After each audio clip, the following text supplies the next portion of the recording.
கோவை, ஈரோடு, விருதுநகர் உள்ளிட்ட மாவட்டங்களில் பெய்த கோடை மழை மண்ணை குளிர்வித்தது. கோவை மாவட்ட மேட்டுப்பாளையம் சுற்றுவட்டாரத்தில் பலத்த காற்றுடன் கனமழை பெய்தது. சிறுமுகை, காரமடை, நீலாம்பூர், சிங்காநல்லூர், நஞ்சுண்டாபுரம் உள்ளிட்ட இடங்களில் பெய்த கோடை மழையால் குளிர்ச்சி நிலவியது.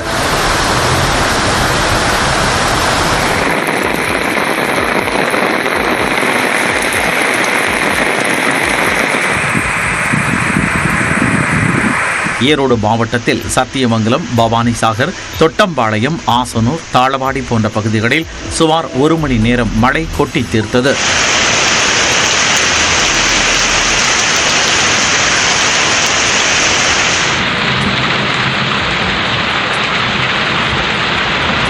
நீலகிரி மாவட்டம் கூடலூர் சுற்றுவட்டார பகுதிகளில் 1 மணி நேரமாக கனமழை பெய்தது.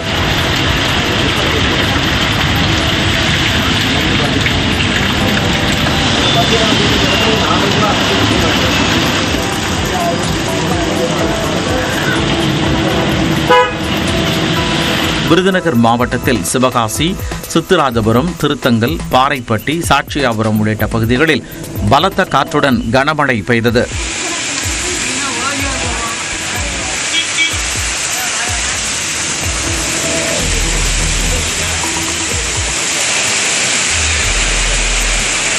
கன்னியாகுமரி சுற்றுவட்டார பகுதிகளான களியக்காவிளை, குளித்துறை, பேச்சிப்பாறை, திருவட்டார், மார்த்தாண்டத்தில் பெய்த மழை மண்ணை குளிர்வித்தது.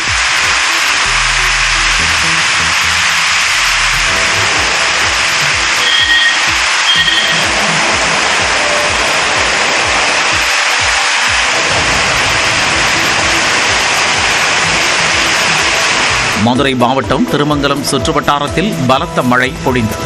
இதனிடையே அடுத்த 6 நாட்களுக்கு தமிழகத்தில் ஒரு சில இடங்களிலும், புதுச்சேரி மற்றும் காரைக்கால் பகுதிகளிலும் லேசானது முதல் மிதமானது வரை மழை பெய்யக்கூடும் என வானிலை ஆய்வு மையம் கணித்துள்ளது.